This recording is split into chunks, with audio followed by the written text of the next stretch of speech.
Hello again, everyone. So we're starting lesson 2, Fine Art Portraits. And this is a transition from next week. It's a bit of a jump in terms of the style. So last week we looked at illustration and the basic general proportions of the face.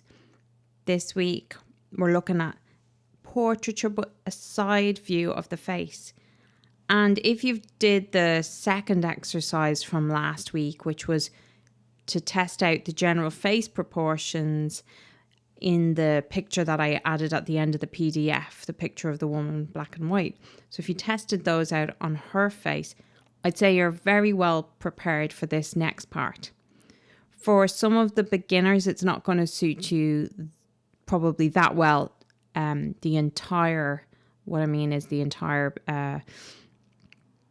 tutorial, but you cherry pick what works for you. But really, as I say in the PDF, if you get a grip on drawing from a side view and doing a little bit of shading and more than sort of one tone in the shading, if you can do a little bit of blending, like that will be really great. So as long as you feel like you've progressed, you don't have to go the whole way. Do it to your pace and your skill set as they stand at the moment. So absolutely, for some of the advanced will be well able for this class, and there are different levels in each class. So some people in the beginners class will also be well able for this tutorial, to do the entirety of this tutorial. It is quite a long tutorial, but this is sped up, so it's a time lapse, and what you see is a sped up version, and it amounts to around about 40 minutes. So yeah, whereas I can't even tell you how many hours it took, but it was supposed to be a sketch initially, but yeah, it ended up being a longer one. But it gives me the opportunity to teach you about shading and a little bit more about doing face proportions from a side. Okay, thank you. I hope you enjoy the tutorial. So I've begun my drawing by roughly measuring the width and length of the head.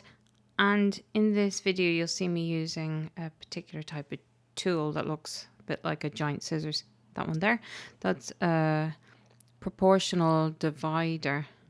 So it's typically used by architects. You can buy it in Evans for about €9, €8.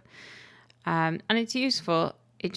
Here I'm just using it for the very rough general proportions, and the idea of it is that it allows you to scale up. So I'm measuring from my pad, the image on my pad, and scaling up a little bit. So I'm also using the angles technique that I've taught you before, which is to get an angle by measuring the angle with your pencil and then applying it to the page, and test it a couple of times. So that's important for everything for the jaw, for the neck, and even for the nose, the eyes, and the mouth. So here I've been really minimal, rough sort of proportional guidelines, or not even proportional guidelines, just really where the eyes are going to sit, where the nose is going to sit, where the mouth is going to sit. Minimal. And that's the most I would sort of generally do when I'm approaching a drawing. But it's nice to change it up, even for myself, to approach drawing in a different way sometimes. So give this a go, but you can always go back to the other guidelines which I gave you last week, which, there's a lot more of them. So as you see here, I'm rubbing out a lot and putting more stuff in. It takes me quite a while to tweak. I like to reassess things, tweak, unless I'm doing a sketch. But this did end up being much longer drawing than I had originally anticipated. And sometimes you start off, I start off quite weak sometimes on some drawings, depending on your mood. Other days you might make a really strong drawing really quickly. So I guess that's why you see the rubber a lot. But so like, it doesn't look like much, but it will start developing. So I've drawn, you've seen the process and you have the accompanying PDF. So you see, you know, that obviously I become more specific then. I'm putting in the shape of the eyebrow, putting in the eyelids, the iris, and I'm just actually using the pencil a little bit heavier. So I'm using a 2H pencil, using that a little bit heavier along the hairline just to establish a little bit of tone of line for myself. I'm doing that circle in the middle of the nose like I did last week to give you that sense of volume and roundness. And as you see, even on the left of the head, I've started to almost loosely trace in some of the lines where the shade is going to sit. So you'll see in this whole tutorial that I sort of jump back and forth, and that's naturally what I would do in my drawing. So it's not, I'm not trying to be like very specific. I'm going to finish the eyes now and finish the nose and finish the lips. I try to go from the general to the specific to more detail, but I do flip back and forth because each time as you approach the drawing, you see something new, and sometimes it's good to just pounce on that. Okay, actually, I need to fix this part before you forget to. So like I have lots of smaller videos that I've edited together because I have a little boy and I have lots of interruptions. I thought that although I fix it now, that the eye wasn't quite in the right position. So sometimes I'd fix it and not always. It depends. Do I want to get an exact replica of the photo? Do I want to try for as much realism as possible, or sometimes you just let it go and you just keep going with the drawing. But I'd rather fix it sometimes. So here I'm fixing it.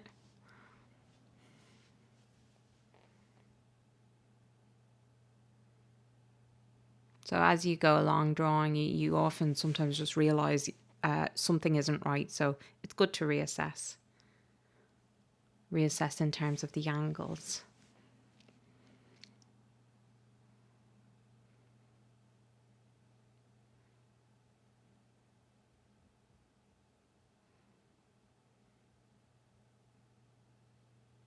So now putting in more details on the lips, trying to just trace the outline of where that light sits on the bottom lip, and always, or usually, the center of the lips, the lip line where the lips meet, it tends to be darker. Tracing in the lines now again for shading.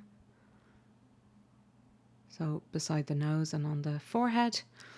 And under the chin I've done a little line because there will be shade. As you see in the photograph, there is light coming in from the right hand side. So the light source is coming from the right hand side towards her face. That casts a shadow on the left hand side.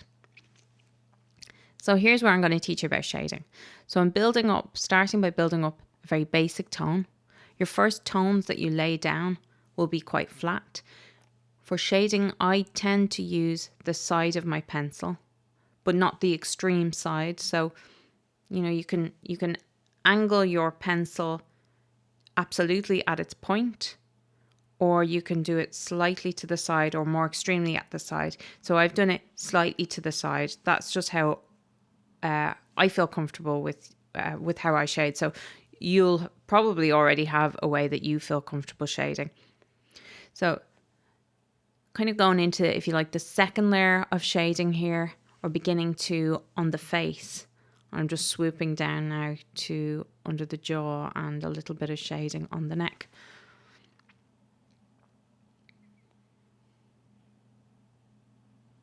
So I'm getting in darker areas. Now I am using a few different pencils. If you have a limited amount of pencils, you might have hopefully a 2H, which is a lovely light pencil.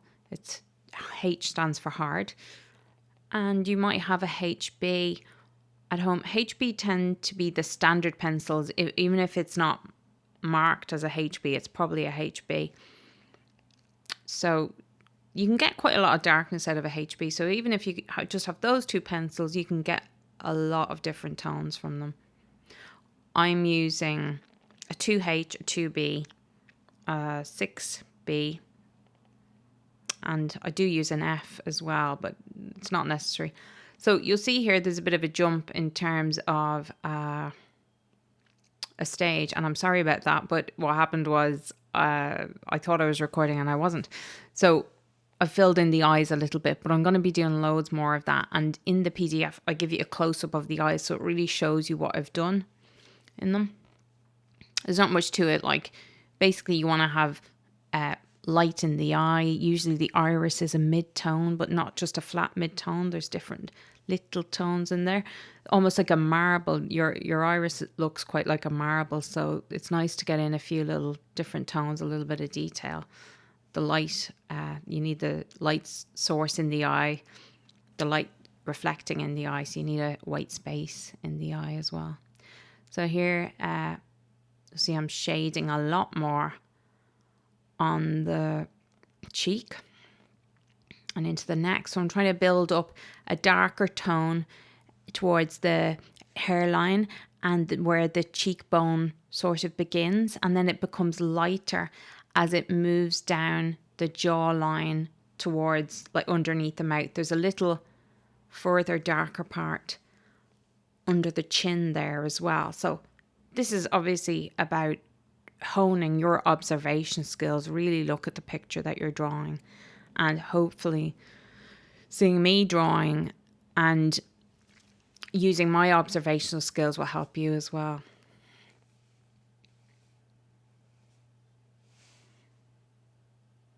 So I'm building up the shade by the nose, and as where the shade from the left cheek and the nose meet, it sort of diffuses. It's hard to see from my pad in the video, but you have a copy of that particular picture which I found on Pinterest of a beautiful young model. But what I really like about it is, well, she looks very elegant. I like her neckline and just the drama, and she has that sort of classical look, almost Renaissance sort of look off her, I think, or maybe more 19th century, I don't know, but sort of a classic look off her. So now putting in more detail on the eyes, so I'm putting in eyelashes, and I've obviously done a bit more of darker tone in the bottom eyelid.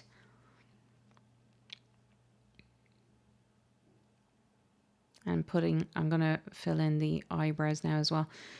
But as I said in the PDF, like, eyes aren't, obviously your eyeball isn't flat, it's curved, and therefore it reflects the light as well, and therefore there's shaded parts on your eyeball. So underneath your eyelid there tends to be a shadow, and in the corner of your eye and the outer corner of your eye there tends to be a little bit of a shadow. And oftentimes people's eyes are a little bit bloodshot, a little bit pink, or a little bit yellow. So there will be spots, tend to be areas of pure white in the eyeball, but it's not wholly pure white. So that's how you'll, by making it look more 3D and shading the eyeball as well, that's how you make it look more realistic. So just roughly shaded in the eyebrows there, and where you can add in a few like strands of hair to make it look realistic. Under the nose, there's quite a lot of shadow. I've done that. And I've shaded in the eyelids. So in this particular drawing, I do a lot of going back, looking again, going back over things, reassessing things. And so it's almost like a push and pull that goes on. My drawings tend to be like that anyhow. That's how I tend to think of them. And I don't know if that's because I have a degree in sculpture, that I see this sort of push and pull, like almost the push and pull of the clay, the push and pull of the pencils and the eraser to sort of mold out this face. So now I'm looking at the hairline and getting that tone around the hairline, starting to get that dark tone, helps me also assess the tones that are happening in the face. Are they right? So you're sort of balancing each of them against each other, making an assessment.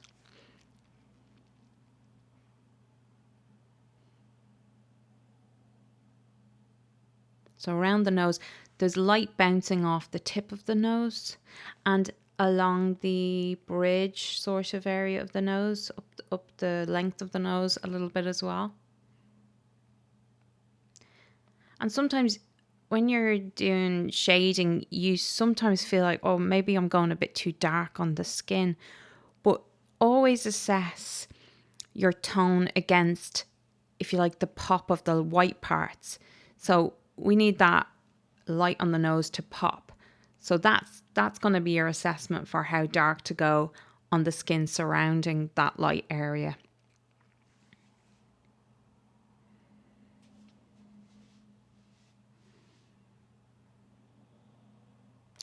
I'll count up the actual hours. I'll try to count up the actual hours that I've done on this drawing and let you know.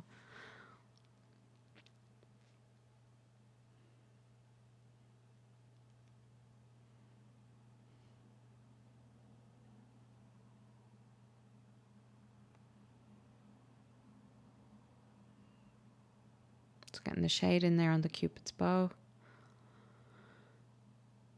And under the eye socket. And then even though it's, well, you certainly can't tell from the video, the image on the pad, but in your PDF, you'll have a copy of the image, and it's very, very subtle. But even on the left-hand side, which is the side where the light is bouncing off, and it's quite extreme light and shade going on the image, but even on that side, there is a bit of tone going on the cheek. So your 2H pencil, use that to put in a really subtle tone around the base of the cheekbone. So if you think like under the apples of the cheeks, really, and a little bit around the eye socket as well. So it's not just pure white. Don't leave it pure white if you can.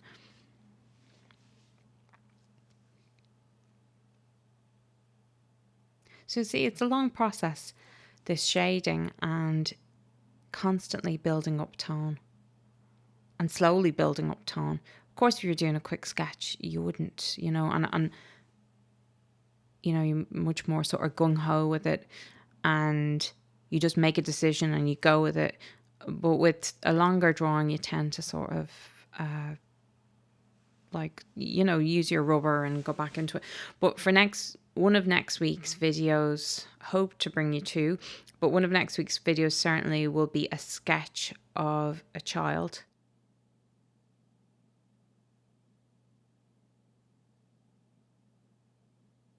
So as you see here now on the right, I'm putting in some of those subtle tones with my 2H pencil. And keep your pencils sharp. Even if you're using slightly the side of the pencil, you get more precision. So under the chin. And now again, bringing those different shaded areas together, blending the tones. So I'm blending the middle area between the cheek and the nose. Now I'm just starting to block off the hair, but I will, I do jump back and forth with things, so I hope that doesn't put anyone off. It's just how I naturally draw, particularly with all the toddler interruptions.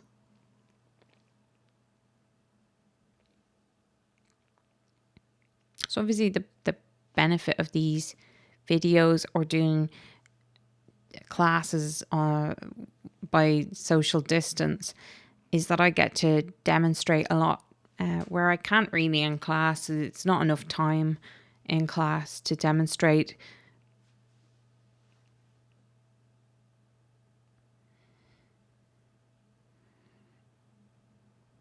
So put in the shoulder shading. There's a lot of dramatic shading on the shoulder. Really dark. I'm going as dark as I can now, or eventually will, with my 6B pencil there. So this image has a lot of drama from dark to light. If you have 4B pencil, brilliant. If you just have a HB pencil, just go really heavy on it. There's some gorgeous freckles on the top of that shoulder, so I will try and get those in. And I use my rubber as well, my eraser, to blend. So putty rubbers are ideal for blending, and so you're just patting down on the pencil that you've already put down on the page to lift up a bit of pencil, and that helps to blend. But I don't know where my putty rubber is, so I'm using my normal eraser, and yeah, it's really helpful. So there's some really subtle shading on the front of the neck. Probably gone a bit too heavy, so I will lift some of that up and blend it in. You see the way I'm dabbing the eraser? So that's really to help blending. Now I have what's called a fine liner pen. It's an artist's pen. It's a black one. And I'm using that for the hair or any darker areas like the lips, the nostril, the eyelashes, bits that really need to pop a bit more, because the 6B is only giving me a very dark grey and it's just not enough. So don't worry if you don't have anything like that. A felt tip pen would work, but preferably not a biro. I'm not a fan of biro. I don't want you to ruin your drawing. I think you'd ruin it with a biro. So I'm trying to, with the lips there, just get in a bit of like several different tones, and there's lines because the lips have all these little lines in them or cracks in them, and to draw those in to get more realism. So really like try to analyze the lips as well, all the little dark areas and the curves. So I'm putting in freckles now on the shoulder. Now, just a note about freckles. They're never uniform. They're never the same shape. They're never the same tone. So there's within a face or on a body, you'll get a bunch of freckles that are all different tones and all different shapes, and some are clustered together. So bear that in mind when you're trying to draw a realistic looking bunch of freckles. And you can, again, use your eraser to dab in and create more subtlety where you need to, which I do now. But so just keep looking at at what you're drawing. That is the best way to become a better artist.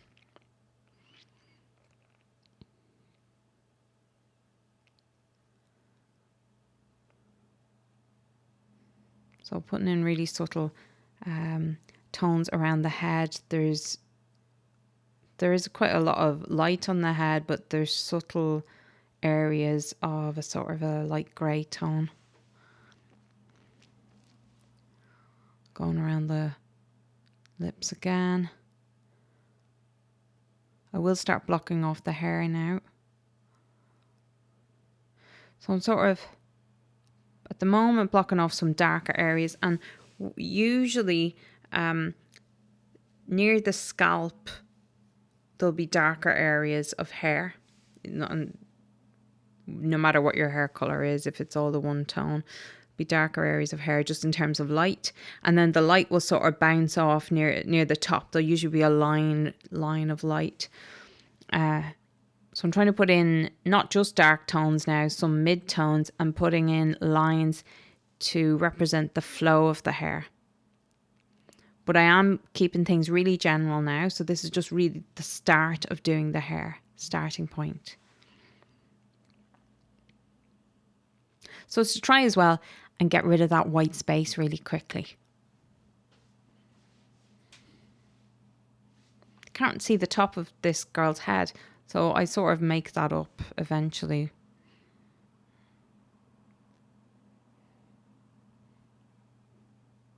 Yeah, so for the darker areas, you'll see that yellow pencil I'm using is the 6B. And then 2B. And a 2H, just use whatever you feel you need. For her hair, because it's curly, there's loads of lovely little straggly bits and flyaway hairs, if you like. And if you can draw those in, you can see on the left, and I'll eventually draw it in on the far left corner. There's sort of, you wouldn't quite call it frizz, but if you add in those little wispy flyaway hairs, it creates a lovely softness and realism.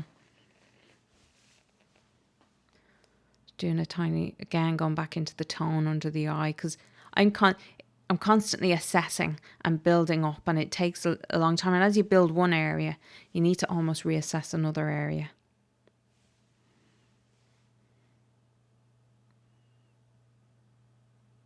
getting zoomed into the eye. That's the benefit of using something like your phone or a pad.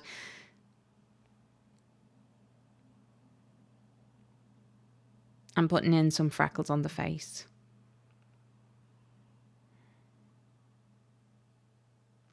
On the forehead, there's some freckles as well. And I'll dab those off because they might be a bit too... They're not subtle enough, really.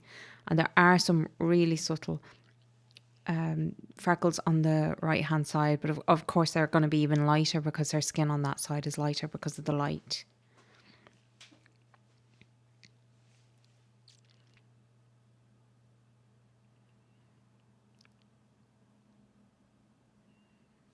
So I hope already you can see that we've gone from looking like not very much at the start to a pretty good drawing with like a lot of three-dimensionality to it. So that shading has done so much for the drawing. It wasn't a particularly strong line drawing to begin with, but the shading has really brought it to life.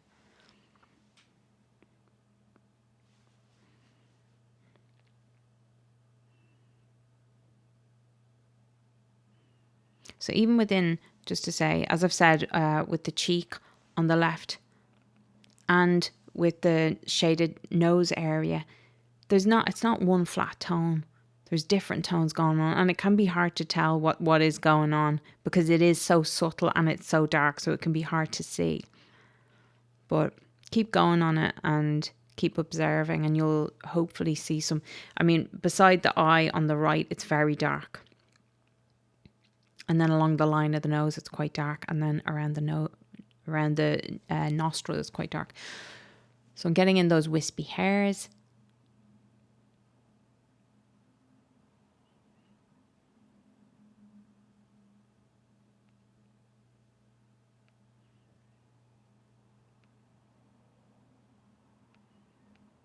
And where it's wispy, you tend to go a bit lighter.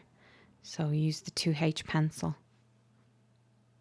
I like to start with 2H anyhow, regardless of whether an area is going to be light or not, because it's sort of not as committal as a darker pencil. So you're slowly figuring out the areas that are right, and then if you're more confident about a particular area, if you decide that, okay, let's say that jawline or whatever, once that's right, you can go heavier underneath it.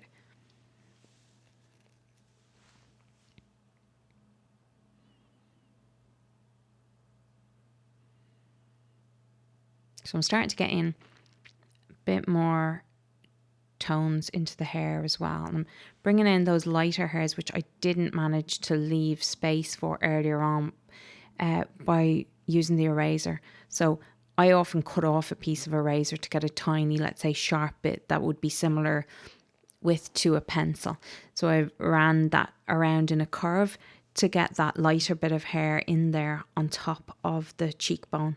So it looks like the lighter wispier hairs that are around her face in the photo.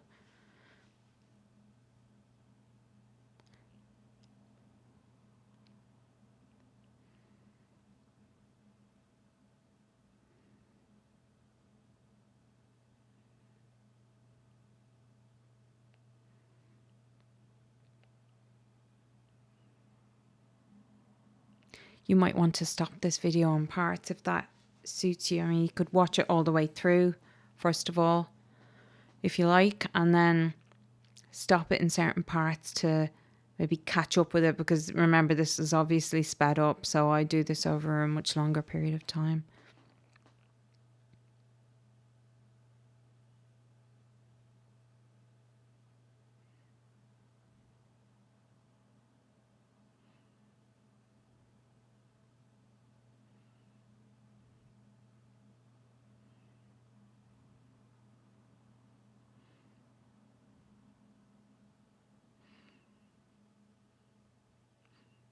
So originally I left quite a few lighter areas of hair. That's because I didn't want to make a decision right then and there what tone they would be. I knew they had to be lighter than the darkest tone. So I kept them lighter and then made sure then that I went over them with the pencil so that they were still slightly lighter than the darkest tone.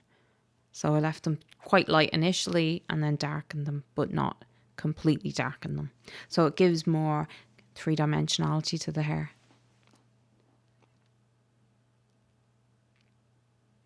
So I see my eraser as a drawing tool as well. And obviously doing the hair, the wispy bits of hair with the eraser is a perfect example of that. So I would encourage you to do that. Of course, for a sketch, try and use it more minimally.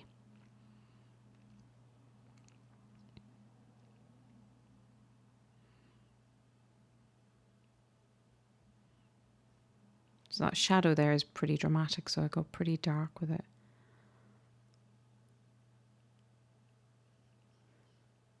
Blending your tones on the face is really important, just to say again.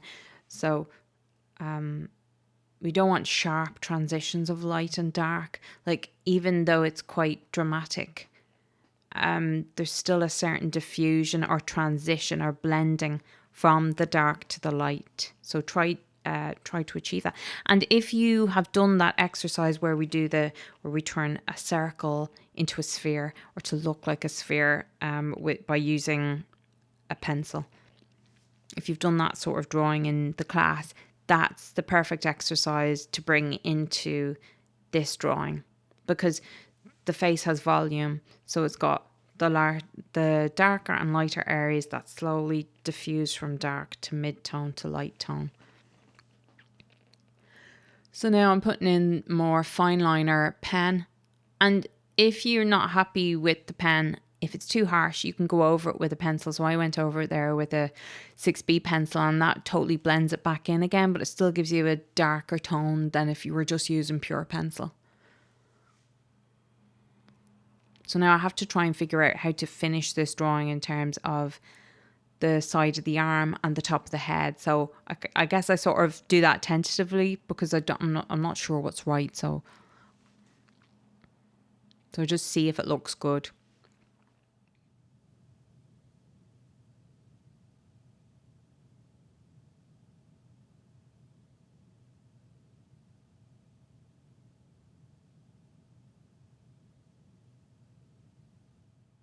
So it actually doesn't look bad, but then for some reason I change my mind and I sort of fill in the shoulder or the arm on the left again, and then I change it back to as it was. So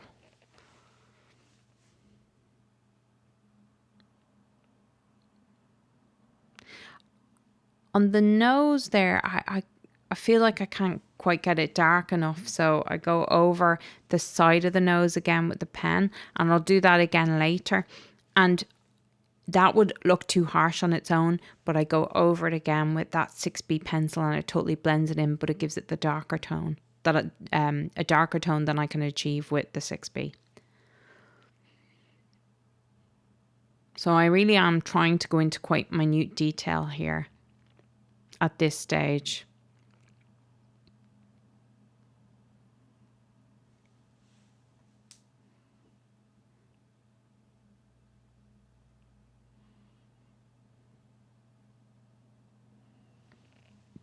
So another layer on the lips.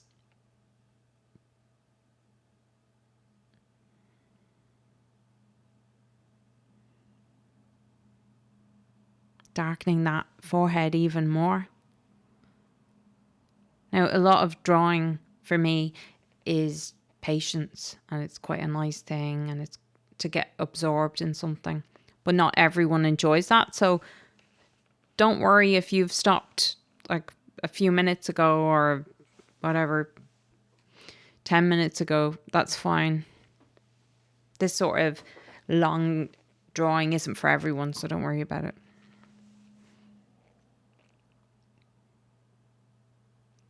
And obviously another way to help, just to remind you of that whole thing of blending your darks into your lighter, the less pressure you put on your pencil is a way to do it. So if you, let's say, go heavy on the darker area to the, let's say I'm talking about the far right, with the same tone of pencil, and then just lift your, just don't put as much weight on your pencil. That makes a difference. Also, how you hold your pencil makes quite a difference as well. If you hold your pencil up really close to the tip, you get more detail, as you see I'm doing here on the eyes, because there needs to be a lot of precision there. And I'm going in again with the pen, obviously. I'm just darkening the pupils there. But particularly for blending the skin or putting down skin tones, I would tend to hold my pencil at further down, as you see there. So you'll see that there's a lot of changes.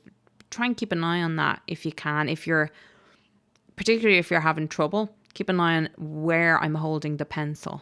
That will help. So that allows me to be more loose. If I'm holding it further down, I'm looser with my drawing, and I need to have less pressure when I'm putting down the skin tone. I don't need loads of precision, and I don't need to put loads of weight on my pencil. Particularly in the areas that I need to be subtle, obviously. So I'm putting in a bit more dark pen around the eye socket, but that on its own would be too dark, so I do go over it with the 6B again, or even a 2B would be fine. Probably went over it with the 2B there. So just to blend it in more.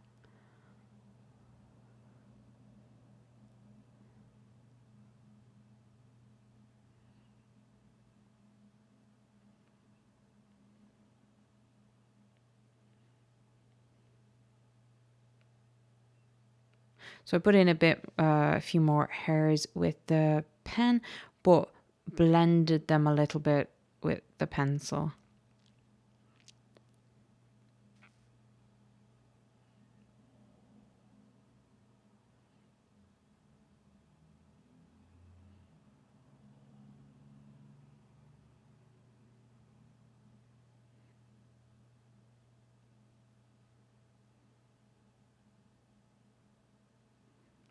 So I'm putting in a bit of shade there in the eyeball.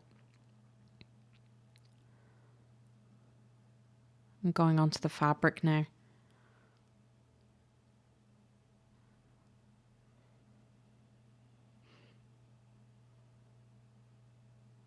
So it's darker in the corner there, and it lightens up. So you'll have to use the same sort of skills that you were using on the face for the fabric.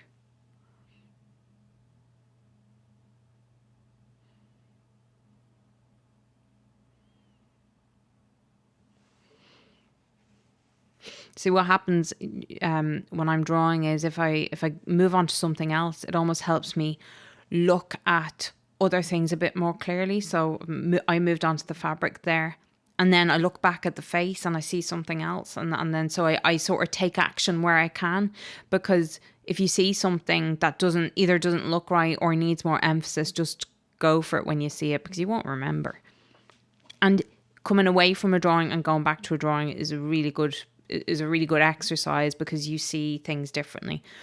Ordinarily, if I'm drawing, oftentimes I would turn the drawing around and sometimes draw it upside down, particularly if I can't get it right, it doesn't look right, or I don't want my hand even to smudge off an area. I'll turn my drawing around. For the purpose of this film, I just keep it in the one place pretty much, although roughly it's getting a bit crooked here and there. But for your benefit, obviously, just to keep it in the similar sort of position. So this was my least favourite part, doing the fabric and the ear. I sort of really didn't finish the ear properly, but I got bored.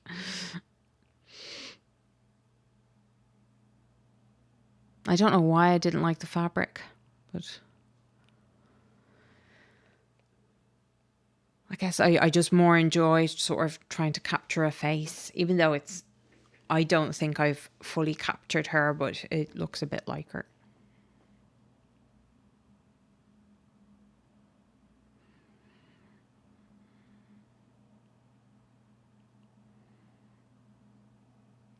So I'm trying to put in a variety of tone there on the fabric, and like on the face, trying to blend the light into the dark and the dark into the light. Clean it up a bit here and there.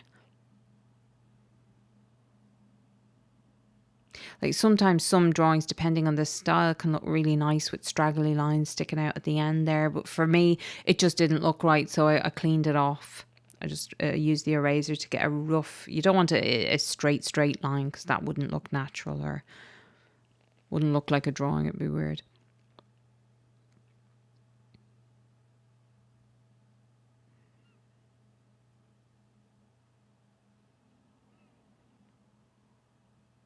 So if you're sticking with me to this point, well done.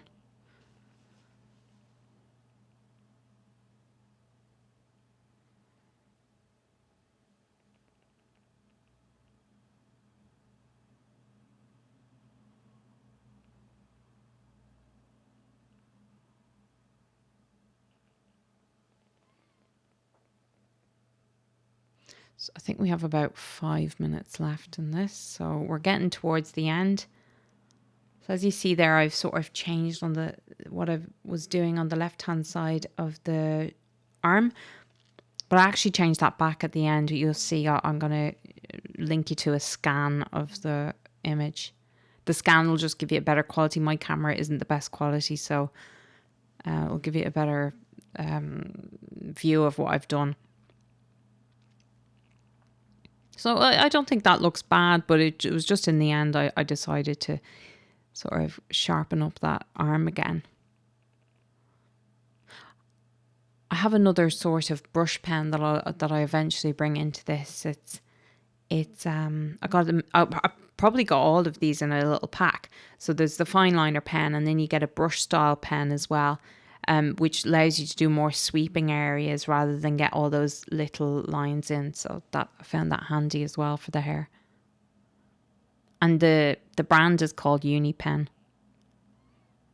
So now I'm really, really going into minute detail on the lips, emphasising the lines that need to be emphasised.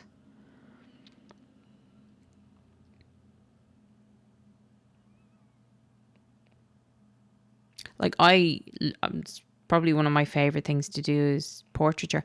So I might spend a lot longer than you will, and that's fine, but it might be nice for you to see this process anyhow. So even when I decided I was finished there, I signed it, but then I looked at it again and decided I wasn't happy and realised that the nostril on the right wasn't quite right. It was a little bit too high up, so I've tried to fix that. And here, although I probably should have been doing this all along, and I showed you this before, putting a piece of paper under your hand will stop your hand from filling up, the side of your hand from filling up with graphite and pencil, and it means you won't be transferring it all over your drawing, you know. So it'll keep your drawing cleaner. So it's like a little bridge, a little drawing bridge. So I'm pretty sure, yeah, I'm using the brush pen here, yeah. So it's giving me more dramatic blacks, and it's, yeah, I think it works well.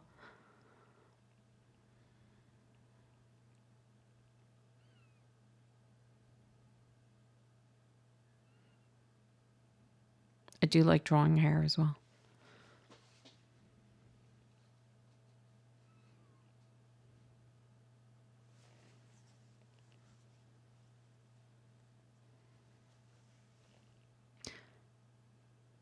So there's quite an area of shadow there. You see the area that I'm drawing. If you can try and get that in, it would look great. So the light bounces off on the right of that and the left of that, but there's a dark area. And then when you even have those dark areas, you want to sort of blend outwards. You don't want it to immediately go from black to white. So black, sort of grey to lighter areas where the light is bouncing off. And again, I used my eraser to lift bits of hair where I needed to lift off the pencil.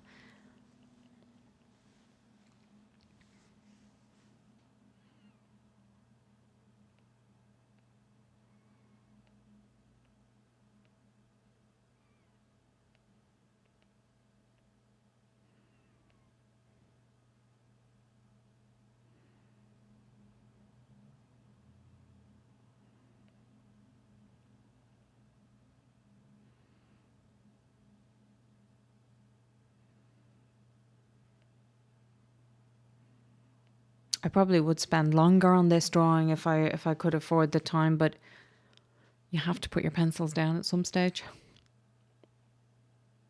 So just, yeah, fixing that jaw there.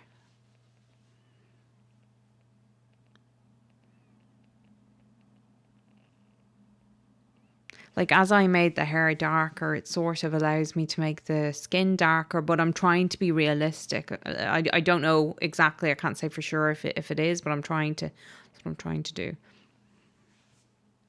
So I know that the hair is quite black and then the skin is lighter, but it is really quite dark. So just cleaning up that area there. And we're finished. Thank you.